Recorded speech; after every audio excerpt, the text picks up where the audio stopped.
शुरू कर रहे हैं डायोड रेक्टिफायर सर्किट। ठीक है, ये लास्ट लेक्चर में थोड़ा हमने इंट्रोडक्शन दे दिया था। बेसिकली जो रेगुलेटेड पावर सप्लाई होती हैं तो उसमें हम क्या करते हैं, उसमें हम पहले तो जो सप्लाई मेन से एसी है हमारी 220 वोल्ट को, उसको 12 वोल्ट की एसी में एक ट्रांसफार्मर यूज करते हैं, इलेक्ट्रॉनिक ट्रांसफार्मर यूज करते हैं स्टेप डाउन। देन रेक्टिफाई करते हैं उसको।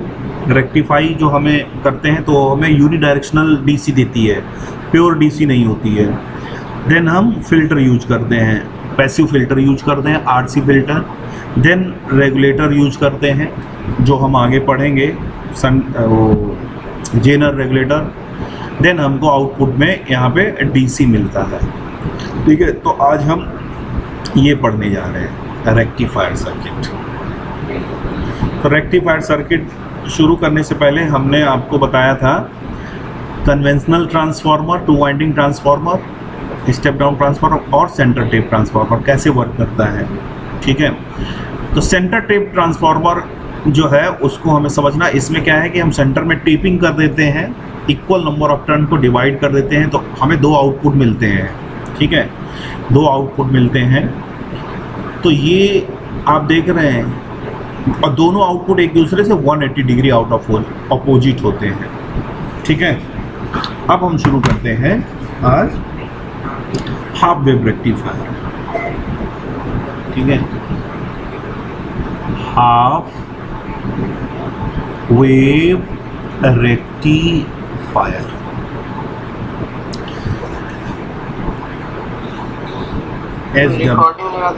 SWR। ठीक है, रिकॉर्डिंग ऑन कर देते हैं। ठीक है, SWR। तो हाफ वेव रेक्टिफायर क्या होता है, इसमें हम एक डायोड यूज करते हैं,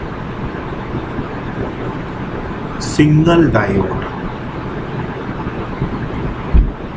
ठीक है, that conduct only one half cycle of supply, that conduct only in one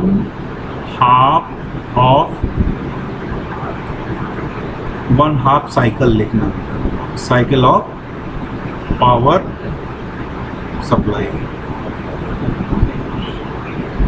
ठीक है ना, इसीलिए इसको हम हाफ वेव रेक्टिफायर कहते हैं। हाफ वेव रेक्टिफायर क्यों कहते हैं, क्योंकि इसमें डायोड जो है हाफ साइकिल के लिए वर्क करता है। अब अगर हम इसका सर्किट डायग्राम ड्रॉ करें तो एक तो हम स्टेप डाउन ट्रांसफार्मर लेते हैं, कन्वेंशनल ट्रांसफार्मर लेते हैं, स्टेप डाउन। ठीक है, एक डायोड ये लगा देते हैं। ठीक है, और ये जो है लोड कनेक्ट कर देते हैं। ठीक है, यहाँ पे हमको आउटपुट वोल्टेज मिलता है। ठीक है, ये हमारा RL है और ये हमारा डायोड D है। ठीक है, ये मान लिया टर्मिनल A और ये B, और यहाँ पे हम क्या दे देते हैं, यहाँ पे हम 220 वोल्ट AC 50 हर्ट्ज। बात समझ में आई। ठीक है, और ये आपका है ट्रांसफार्मर। ठीक है, T। अब हम इसका ऑपरेशन पढ़ते हैं, वर्किंग। जैसे हम यहाँ पे लिख रहे हैं, आप यही थोड़ा लैंग्वेज ऐड करके इसी तरीके से करेंगे इसको। सो इसको हम देखेंगे फर्स्ट हाफ साइकिल में, मतलब पॉजिटिव हाफ में और नेगेटिव हाफ में, नेगेटिव हाफ दोनों में इसको हम देखेंगे। तो हम क्या करते हैं, इसको हम कॉपी कर लेते हैं।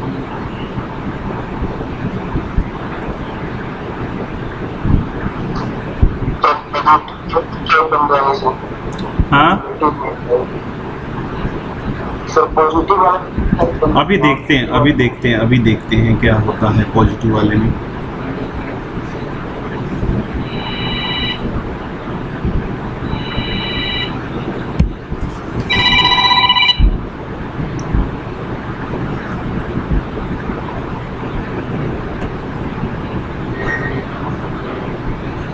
ठीक है, ये आपका हो गया।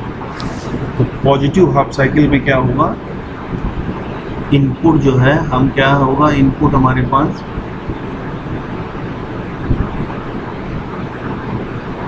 ये इनपुट होगा, ठीक है ना, ये इनपुट होगा। तो इस समय ये प्लस होगा, ये माइनस होगा। सिमिलरली हमको यहाँ पे क्या मिलेगा, यहाँ पे भी हमें ये मिलेगा। इसको यहाँ पे ना बना के नीचे बना लेते हैं, ये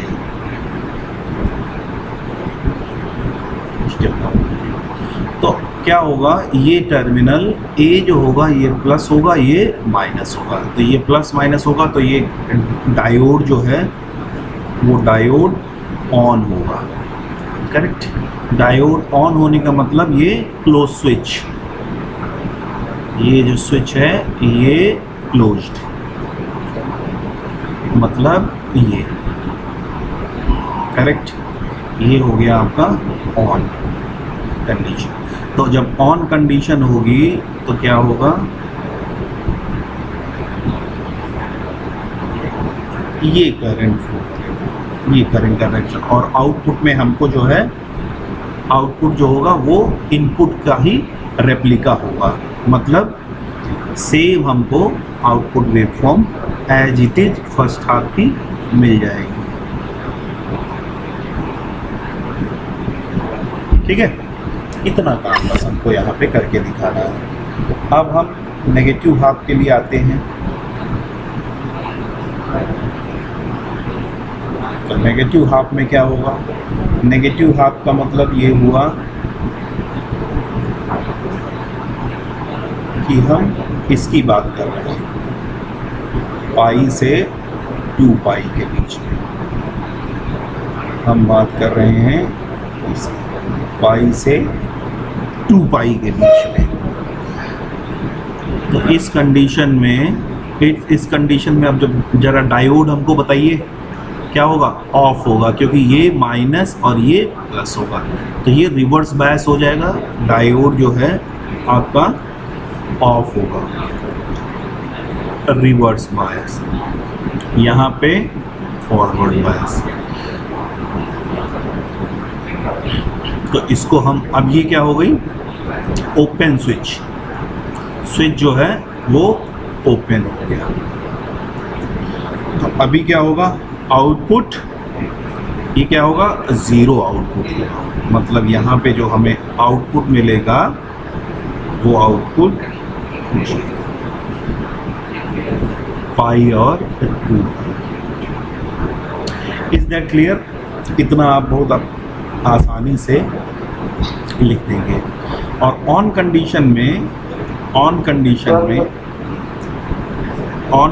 में लोड करंट जो इसमें बहेगी IL, अगर लोड करंट की बात करें तो लोड करंट कितनी होगी, लोड करंट कितनी होगी,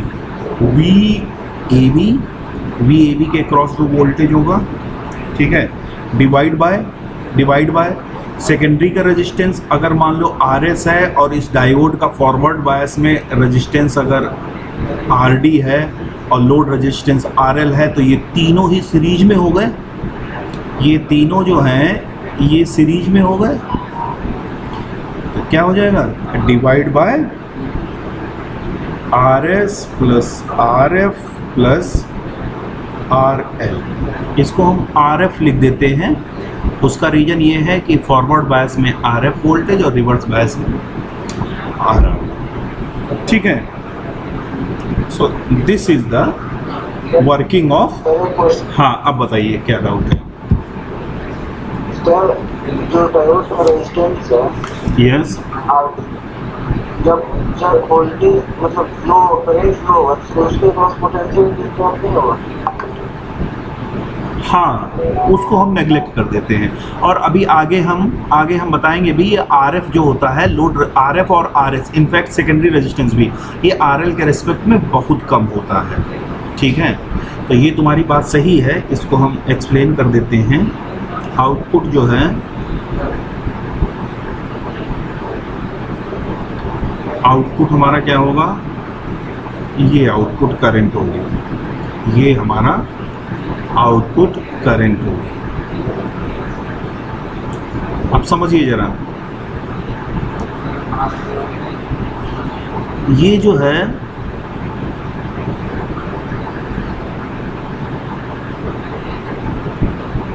अब तुम्हारा क्वेश्चन ये था कि सर उसका ये डायोड क्या आइडियल है, ये डायोड का भी कुछ रेजिस्टेंस होगा।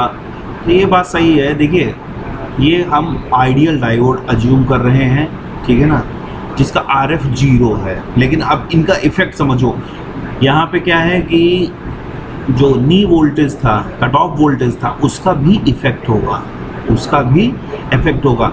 अभी हम ये कह रहे हैं कि जैसे ही यहाँ ए पॉइंट देखिए, यहाँ पे ए पॉइंट का पोटेंशियल जैसे ही 0 से ज़्यादा होगा ये फॉरवर्ड बायस हो जाएगा। बट प्रैक्टिकली ऐसा नहीं होगा। प्रैक्टिकली अगर ये सिलिकॉन है तो 0.3 वोल्ट के बाद होगा, ठीक है, और अगर जर्मेनियम है तो 0.7। ये बात समझ में आई? ठीक है अंकुर, ठीक है। तो अब एक्चुअल में जो हम ये ड्रॉ कर देते हैं वो ऐसी नहीं होनी चाहिए जो हम ये वेव फॉर्म ड्रॉ कर देते हैं, क्योंकि अभी क्या है, ये जैसे मान लो 0.7 कट ऑफ वोल्टेज है, तो जानते हो आउटपुट कैसा आना चाहिए प्रैक्टिकली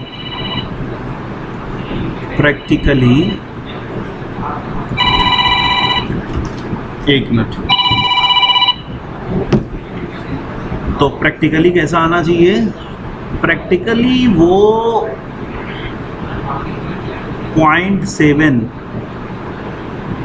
पर खुलेगा ही नहीं, तो उसके बाद वो जो है वो रेप्लिका हमको मिलेगी। बात समझ रहे हो? क्या ये समझ में आई बात? ठीक है, मतलब इस ड्यूरेशन में वोल्टेज क्या रहेगा, 0.7 अपीयर होगा आउटपुट के क्रॉस, ठीक है, क्योंकि यहाँ तक डायोड ऑफ है, यहाँ पे डायोड ऑफ है, ठीक है प्रैक्टिकली। लेकिन हम आइडियली ये अज्यूम कर लेते हैं।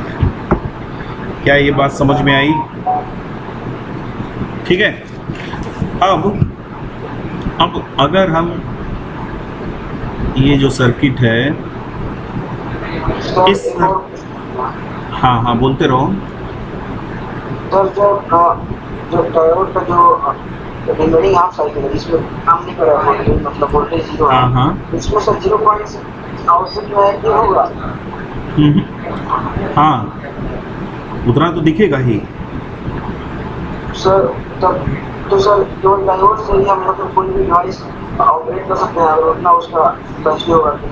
हाँ, डायोड को क्या बोल रहे हो सर?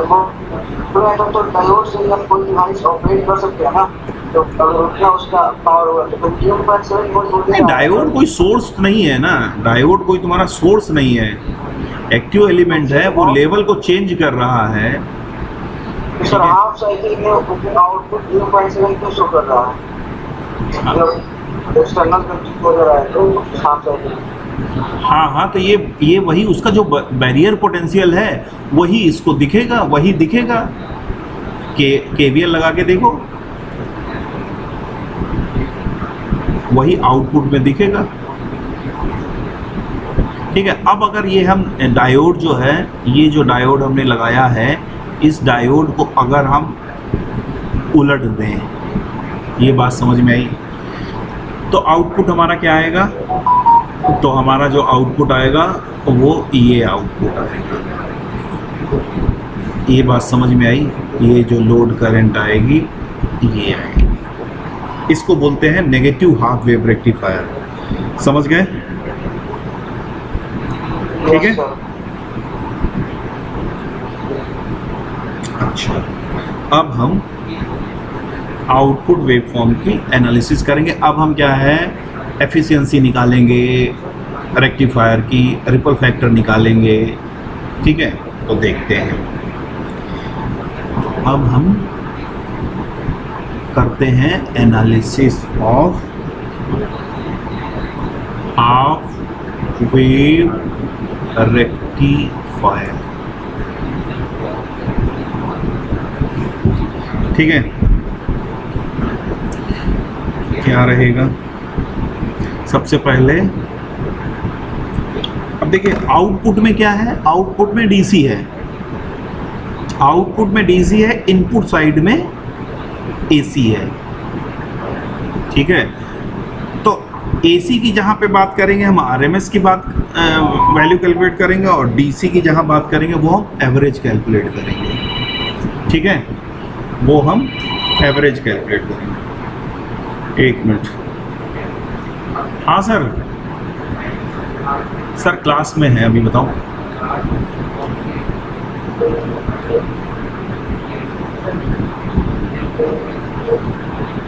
हाँ ठीक ठीक ठीक ठीक ठीक, चलो ठीक हो। हाँ, ये बात समझ में आई?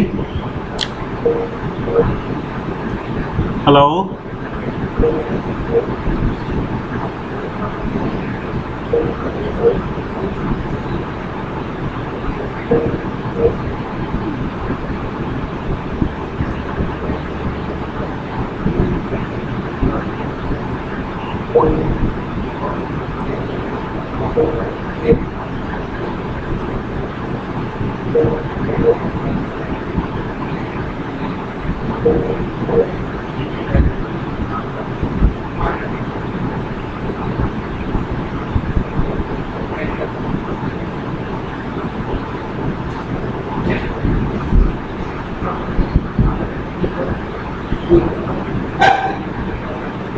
ठीक है, ये बात समझ में आई? M I audible? सुनाई दे रहा है भाई सभी को? हाँ, तो हम ये कह रहे थे कि रेक्टिफायर के आउटपुट पे डीसी मिलती है। ठीक है, इनपुट में हम उसको एसी देते हैं। वेट वेट वेट वेट, एक मिनट वेट। ठीक है, तो आउटपुट में हम उसका एवरेज वैल्यू कैलकुलेट करेंगे, मतलब डीसी पार्ट, और इनपुट में हम उसकी आरएमएस वैल्यू कैलकुलेट करेंगे। ठीक है, हाँ अब बोलो अंकुर।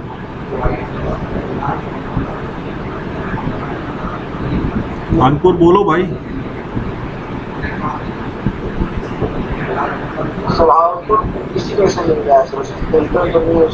हाँ, आउटपुट डीसी कैसे मिल रहा है? हाँ, प्योर डीसी नहीं है, यूनी डायरेक्शनल एसी है, यूनी डायरेक्शनल एसी है। अभी हमने बताया था ना आपको। उसके बाद फिर फिल्टर यूज किया जाता है, रेगुलेटर यूज किया जाता है, देन हमको प्योर डीसी मिलती है। ठीक है, बट रेक्टिफायर क्या करता है, एसी को डीसी में चेंज करता है, प्योर डीसी नहीं, यूनी डायरेक्शनल एसी, मतलब उसमें डीसी कंपोनेंट आ जाता है। प्योर एसी में तो डीसी कंपोनेंट 0 होता है, बात समझ रहे हो? फिर क्या है कि जब हम रेक्टिफाई करते हैं तो उसमें डीसी कंपोनेंट आ जाता है, फिर फर्दर हम उसको प्रोसेस करते हैं यूजिंग फिल्टर एंड रेगुलेटर, तब हमको प्योर डीसी मिलती है। Is that clear? ठीक है, हाँ। तो अब हम बात करते हैं average load current. Load current मतलब ILDC।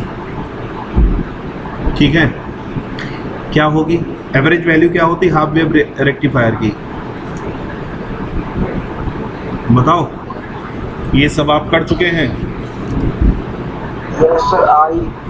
1/2π0 IM sin omega T D omega T. इसको जब आप सॉल्व करते थे तो कितना आता था? ठीक है, या फिर हम क्या लिख सकते हैं इसको, VM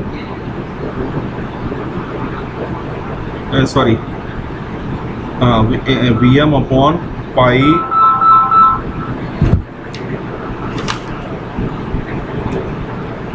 are S plus R F plus R L, ठीक है ना। ये कहाँ से लिख दिया? Because I M is what? V M upon, अभी हमने बताया था, R S plus R F plus R L, ठीक है। आर एस क्या है अंकुर? आर एस क्या है? ट्रांसफॉर्मर सेकेंडरी रेजिस्टेंस, ठीक है ना। ये क्या है?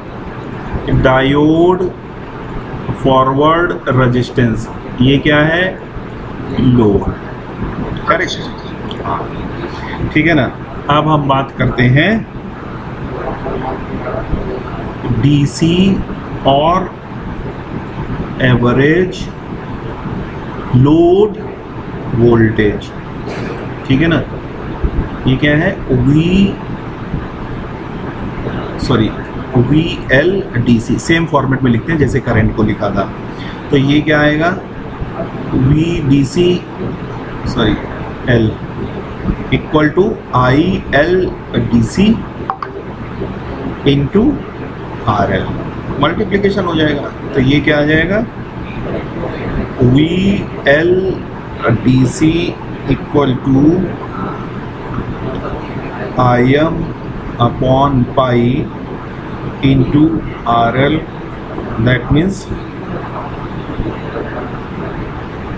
VM upon pi RS plus RF plus RF into RL, correct. अब देखिए यहाँ पे जो हम बता रहे थे अप्रोक्सीमेट कर सकते हैं। म्यूट करिए बेटा, म्यूट करो। since RL is much greater than RS plus RF, so हम approximate कर सकते हैं। approximate VLDC as what? VM upon pi, ठीक है ना। बात समझ गए? RL कैंसिल हो जाएगा यहाँ पे, समझ गए ना। यहाँ पे हमने क्या किया, इसको नेग्लेक्ट कर दिया, तो RL कैंसिल हो जाएगा, ये हमें मिल जाएगा अप्रोक्सीमेटेड। ये एग्जैक्ट है आपका, ये क्या है? ये एग्जैक्ट है, और ये क्या है? अप्रोक्सीमेटेड है। ये बात समझ में आई? ठीक है। अब अगर हम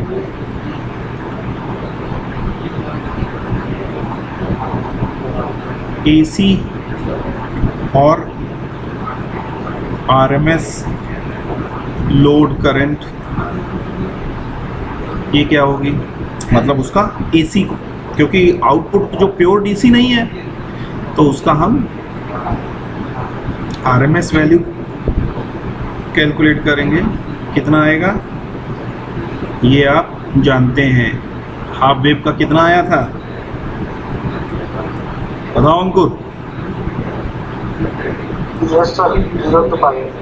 हाँ, आई एम अपॉन, भूल गए। इसको जब सॉल्व करेंगे तो ये आएगा आई एम बाई 2। हाँ, ठीक है। अब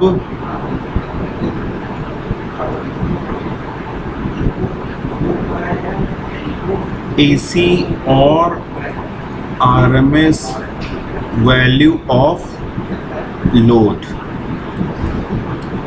voltage, VL RMS,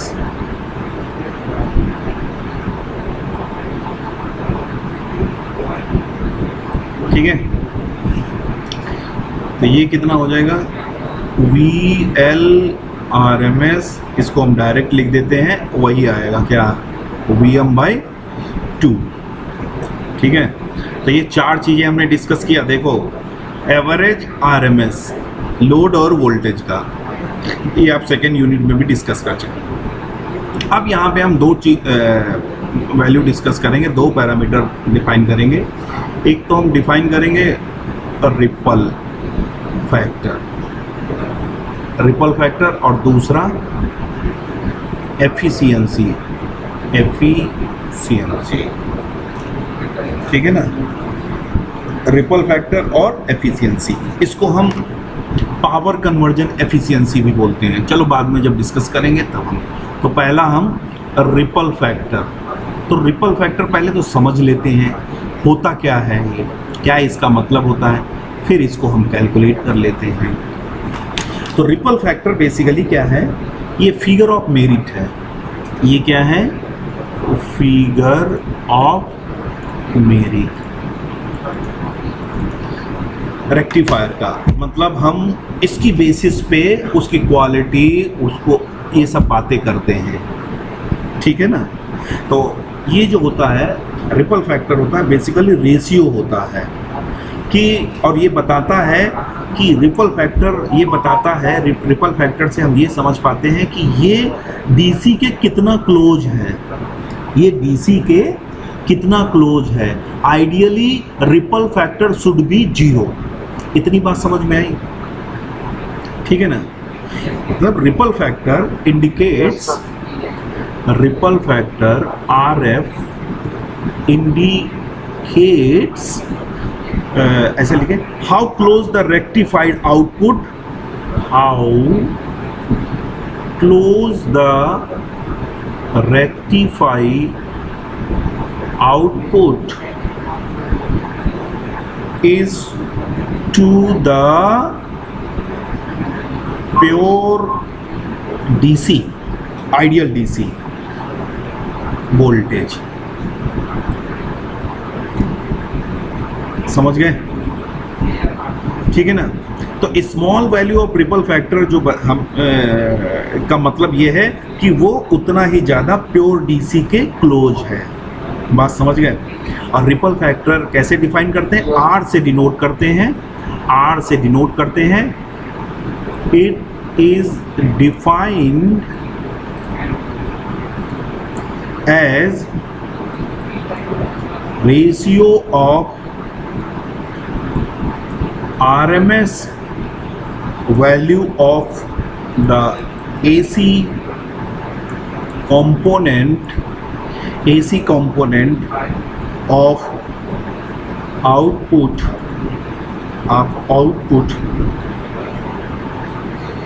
to DC or average value of output। क्या ये बात समझ गए? सिंपल कि उसके अंदर AC कंपोनेंट कितना है, AC कंपोनेंट कितना है, और उसके अंदर टोटल DC कंपोनेंट क्या है। तो हमने क्या बोला, RMS, दोबारा लिख लेते हैं, RMS value of AC component of output divide by DC और average value of the output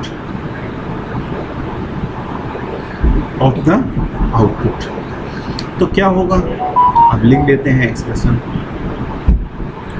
तो AC कंपोनेंट ये क्या है, दिस इज द टोटल,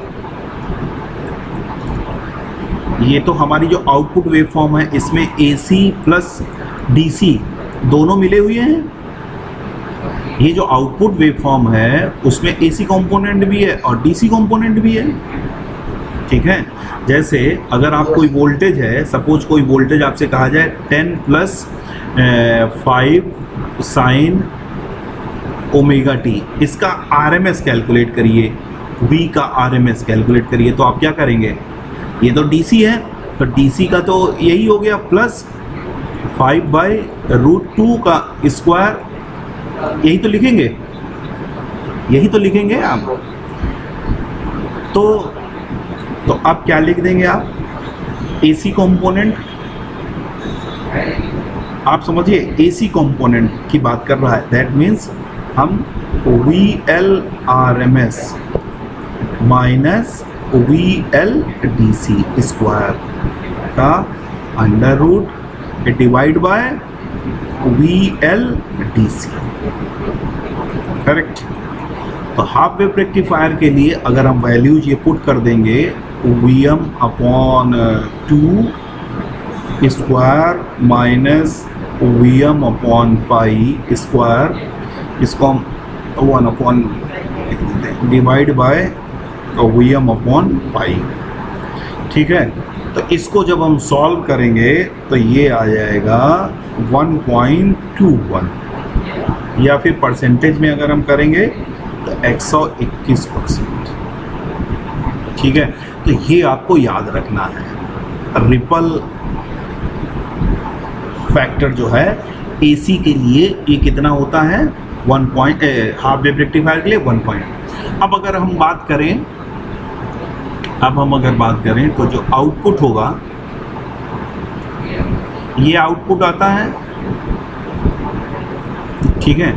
तो इसमें बेसिकली क्या है, इसमें एक DC कंपोनेंट है, दिस इज DC कंपोनेंट जिसको आप एवरेज बोल रहे हैं, ठीक है ना। और AC क्या है, AC कंपोनेंट क्या है, ये उसके रिपल्स हैं, ठीक है ना। So this is what, this is ripples, these are ripples, ये रिपल हैं जो अभी उसको प्योर DC नहीं बना रहे हैं। तो ये हम रिपल फैक्टर फाइंड करते हैं, that is 1.21 for half wave rectifier. अब ये 1.21 का मतलब क्या हुआ, इसका मतलब ये हुआ कि जो रिपल कंटेंट है वो 1.21 टाइम्स है DC कंपोनेंट का। बात समझ गए, मतलब ये जो है भाई इतना, तो ये तो 100% पे अगर हम DC कंपोनेंट मान लें तो ये जो है ना, ये क्या हो गया, ये और उसमें 21% जुड़ गया, तो टोटल कितना हो गया, अब रिपल्स जो है वो 121%, ठीक है ना, ठीक है। तो इसी के लिए फिर इसी को, ये रिपल्स को डाई आउट करने के लिए, खत्म करने के लिए हम आगे फिल्टर यूज करते हैं, फिल्टर, ठीक है ना, पैसिव फिल्टर या एक्टिव फिल्टर यूज करते हैं, ठीक है ना। नाउ कम टू, अब हम बात करते हैं एफिशिएंसी की। रेक्टिफिकेशन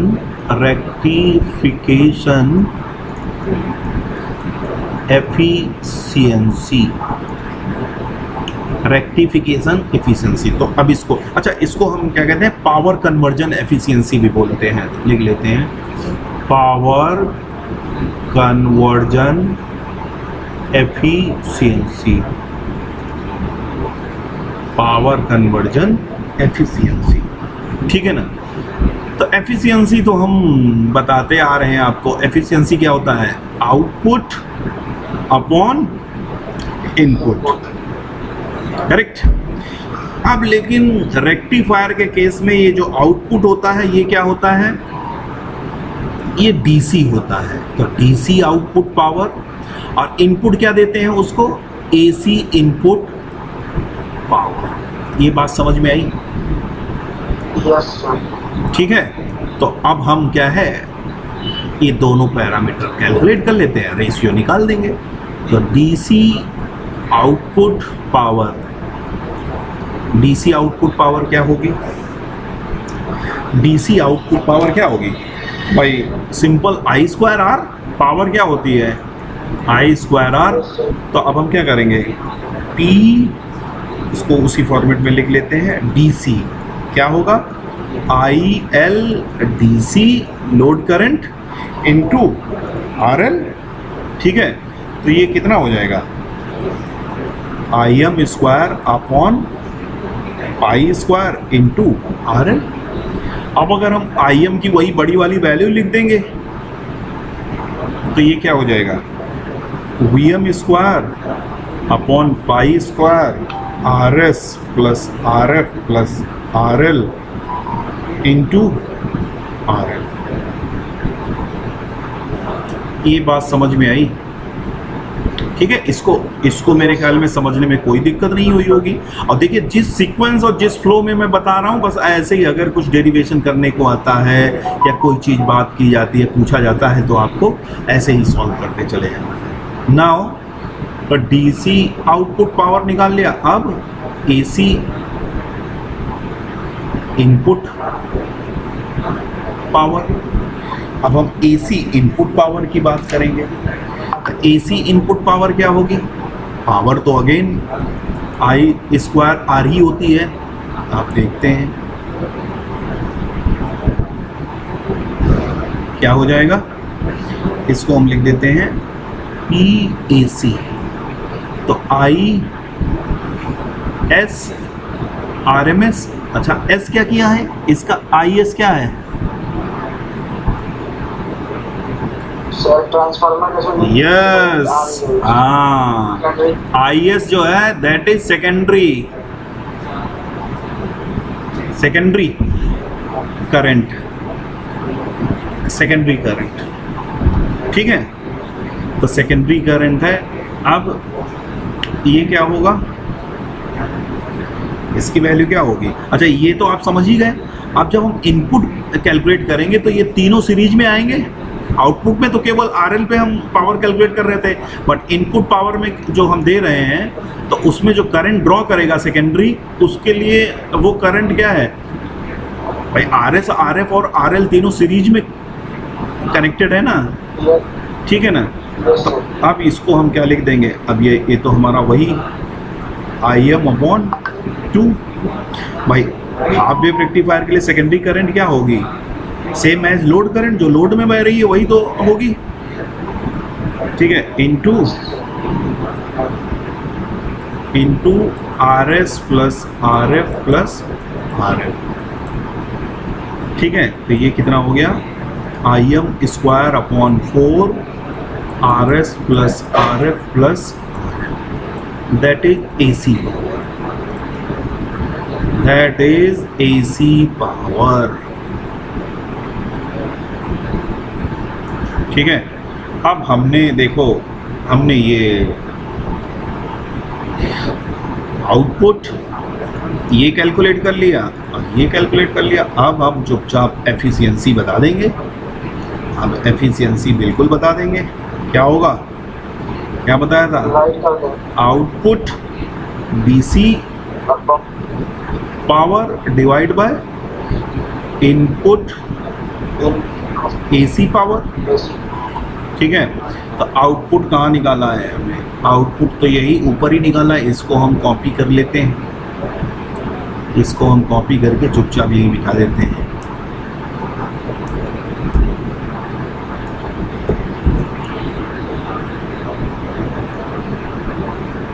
अच्छा, ये पीला पीला भी आ गया, हाइलाइटर। अच्छा, इसको नीचे पहुंचाना है ना, और वहां से भी ले आते हैं इसको पकड़ के।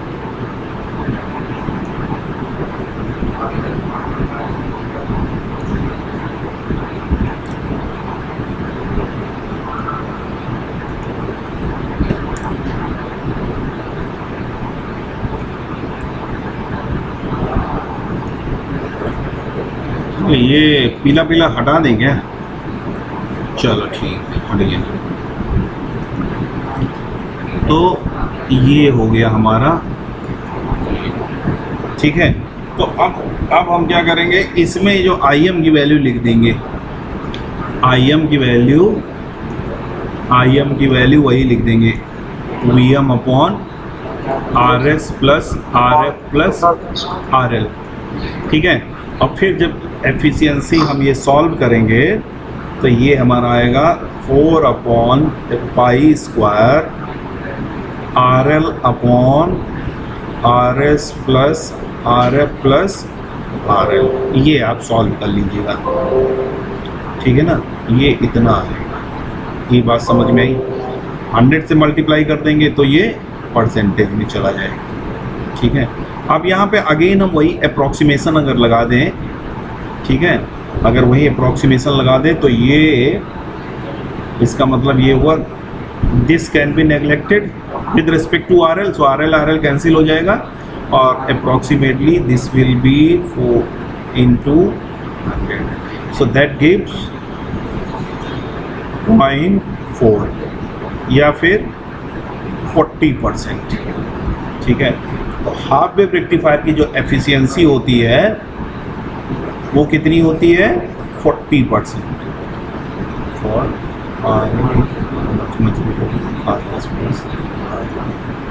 ठीक है, सो ये समझ में आ गई बात भाई। तो ideally conversion efficiency should be 100% और प्रैक्टिकली ये ज़्यादा ही होनी चाहिए, बट हाफ वेव रेक्टिफायर के केस में मैक्सिमम एफिशिएंसी जो है दैट इज 40%। ये इसका बहुत बड़ा डिसएडवांटेज है। ठीक है, बेसिकली होता क्या है, हाफ साइकिल के लिए तो बंद ही रहती है। ठीक है, और ये जो 40% आपने कैलकुलेट भी किया है, ये 40% तब कैलकुलेट है जब ये अप्रॉक्सीमेशन है, अदरवाइज ये अप्रॉक्सीमेशन नहीं लेंगे तो और थोड़ा 40% से आएगी। तो 40% इज द मैक्सिमम एफिशिएंसी। ठीक है भाई, तो अब ये अगर आपसे हाफ वेव रेक्टिफायर पूछा जाता है तो आप ये सारी बातें डिस्कस करेंगे। हाफ वेव रेक्टिफायर, एक मिनट, ये यहाँ से हमने शुरू किया था, direct rectifier, half wave rectifier का सर्किट, देन उसका वर्किंग ऑपरेशन, ठीक है, then analysis, average RMS value, then ripple factor and efficiency, conversion efficiency. हाँ अंकुर, अब बताओ तुम क्या क्वेश्चन है तुम्हारा? जो हाफ में रेक्टिफायर है इसका एफिशिएंसी जो 40% आ रहा है आउटपुट का, तो मतलब इसकी तो कि उसमें हाफ साइकिल ही है, वोल्टेज करंट फ्लो है। सर हाफ साइकिल अगर शुरू हो रहा है तो सर उसका 50% तो आना चाहिए, क्योंकि सर मतलब हाँ एक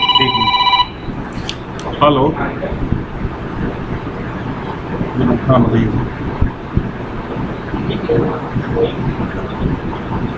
हाँ मेरा बस लेक्चर अभी 1 बजे ख़त्म होगा, ये आ जाओ।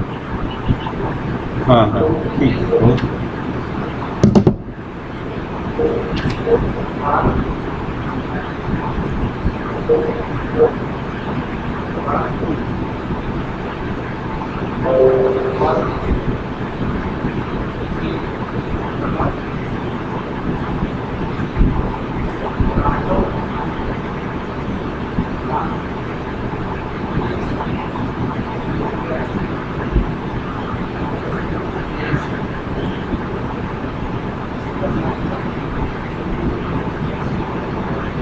एक मिनट,